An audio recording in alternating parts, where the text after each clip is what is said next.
Hi guys, welcome back to another episode of Building a Better South. Today we're back at Edgewood. Yay! So I know we took you on a tour of our house the last two episodes. We hope you enjoyed that. Yeah, that was fun. We may have a follow-up. There's lots of questions. People wanted to see other spots of the house. We'll see how it goes. But hopefully we got enough progress over here for a while to keep you all excited. So what are we going to go through today? So the tile guys have been here and they've been prepping and laying some tile. So I'm excited to see some of those decisions that we've been making actually implemented. Yeah, and you know, the reason we were off for a few weeks, we were doing drywall, watching drywall mud dry and prepping floors, and it's like, are we ever going to see any progress? Well, today we've got progress. So yeah, and it can't come soon enough.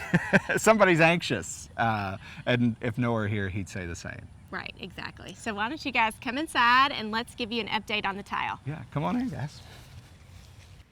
So here we are in the master bathroom, which is going to be one of my favorite spots. But you guys have seen how we've already transformed this space. It had that cinder block and oversized like travertine looking Still tile, have nightmares. Yeah. lime green wallpaper walls. But now here we are, you know, changing it, making it look different and making it our own. But I told Jason that one of my biggest requests in this master bathroom was to install a heated floor. Because again, guys, this is a 150-year-old home and we are trying to make it as energy efficient as possible, but I did not want to freeze in the mornings and the evenings in my bathroom. So this heated floor, I think, will help tremendously with that. Yeah, so we've got the mat laid here. They'll run a little wire in. They've already laid the Durock down below. They roll out this mat and they'll actually pour kind of a self-leveling compound, so we have hopefully a level floor. We didn't have level floors in here? Imagine that. Yeah, so, and then we've kind of laid out the floor that, I know we went round and round. This is the final floor that we selected, marble, and I think it's really cool. It's got a little bit of pattern, a little bit of modern, but I think it's still timeless. Yeah, I think the material in and of itself, since it's a marble with some gray in it, it does have a little bit of a warm tone to it too. Makes it a timeless selection. Yeah. So this one was from the Tile Shop, Yeah, locally on one. Shelbyville Road. And then we want to remind you guys that this is where the bathtub will be. So it'll be a freestanding tub. And then right behind it is going to be that shower glass wall that's going to have those glass panes and mullions, so it'll look like a window essentially, looking into the shower. And in case you're wondering what Gretchen's holding, that is her whip. So the subs, if they're not working fast enough, she takes it and it's got a sharp end. And I just prod them, just a little gentle prod, friendly reminder. so that's actually, what is that? That's your trim piece of the year, right? Yeah, so this is like a metal trim piece. There is a company called Schluter that makes it, but this one is brass. So we will be incorporating this into the master shower. So I'm gonna invite you guys to kind of step on in, and we are going to have that accent wall, which Jason wanted from the beginning. Yeah, so let's put a little piece so you get an idea. We've got our red guard behind here. That helps waterproof the shower. And then you're gonna have, wow, those really match well. Yeah, amazing how that works out. This will be like a 4x6 accent wall. We kind of got it drawn out there on the shower. But everything else, we've started with just a long, kind of a ceramic subway down at the bottom that is pretty simple, is pretty cost efficient. Yeah, and that's my tip. You know, when you have a bigger shower like we do here, you know, if we would have chosen a marble subway tile, that would have probably cost 3 to 4 times the amount as a porcelain subway. So I love a classic porcelain. It can go modern, it can go transitional, it can go traditional, just depending on how you lay it. So we saved some money by just doing the white porcelain subway, and then got kind of our bang for our buck by putting that. Yeah, we splurged a little bit on this, but it helped. We're not doing the entire shower in it. It's just an accent. So I think it'll be really beautiful when it's done.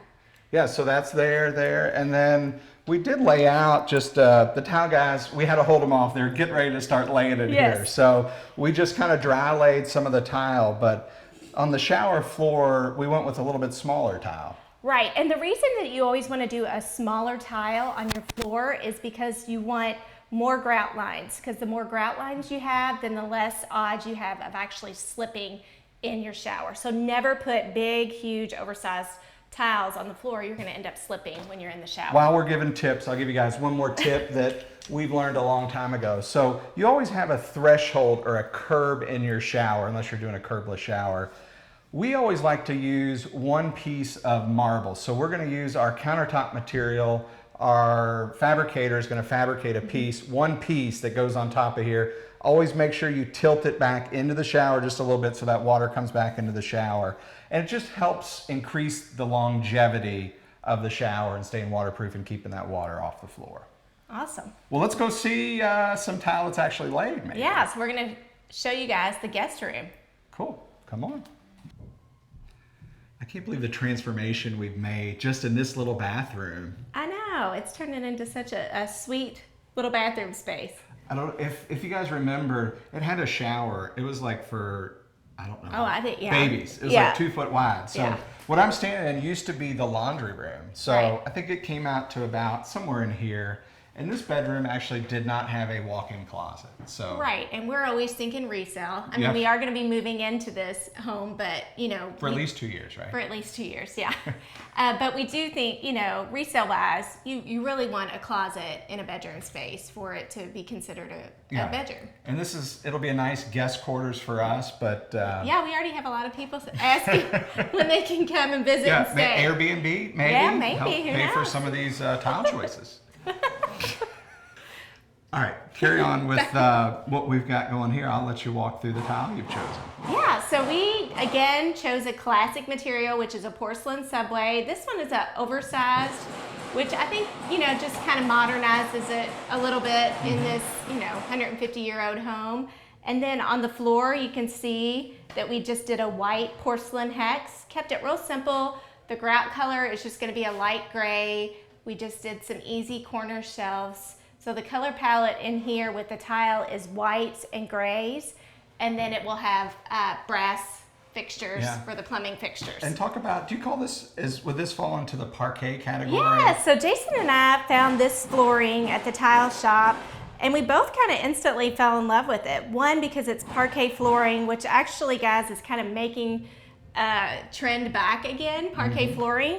And we thought, well, this would be so appropriate in this old home, because who knows, maybe there was at one point parquet flooring Probably somewhere. down in the kitchen, I think there might have been some. Maybe. So we thought this is perfect. It's a modern update to parquet flooring, and I love the marble that they used for it, and I think it's perfect in a smaller bathroom space like this that can take a pattern like this without it feeling overwhelming. Yeah, so we've shown some of the renovations we've done in the bathrooms. Maybe we show some of the existing rooms or bathrooms that we're not going to renovate and why. Yeah, because I do think that those bathrooms kind of helped dictate our choices that we made in the bathrooms that we did renovate. Yeah, so, cool. All right, you guys, come on. We're going to show you those. Okay, guys, so here we are in our youngest son, Max's bathroom, or soon-to-be bathroom, and we talked a little bit about how the choices that were made in these existing bathrooms kind of dictated what we made for the other bathrooms that we did remodel. So Max's floor is a really simple white hex with just a little bit of a black border detail, and I love it. It's classic, it's timeless. I don't know how long these bathroom floors have been here. We are going to, you know, steam them, clean them. But it just goes to show you that some materials really do stand the test of time. And I think hex and penny tile and subway tile are those materials. Yeah, and the thing I really like about it is, again, it is timeless. We've incorporated the subway and some of the other rooms, and then this is the exact same hex that we used in the guest bath we were just in. So really, we were fortunate in this room. I think we're going to replace the vanity top and the light fixture. Other than that, we're going to keep the wallpaper, maybe do some shutters in here, and call this one a day. Yeah, and it's feeling a little bit like fall. Oh, a little bit. Low 80s. So, hey, well, at least it's good to finally have some progress to report to you guys. Yes, this makes this heart happy of mine to see some progress. Yeah, so guys, thanks for joining us on another episode of Building a Better South here at Edgewood. And hope you enjoyed the tile update. we should be back next week with some more updates probably. Right. It looks like we've got some trim being delivered, so we'll probably be recording another episode sooner than later. Yeah, so maybe we'll talk a little trim, a little paint, and we'll see you guys back here, same time, same place, next Saturday.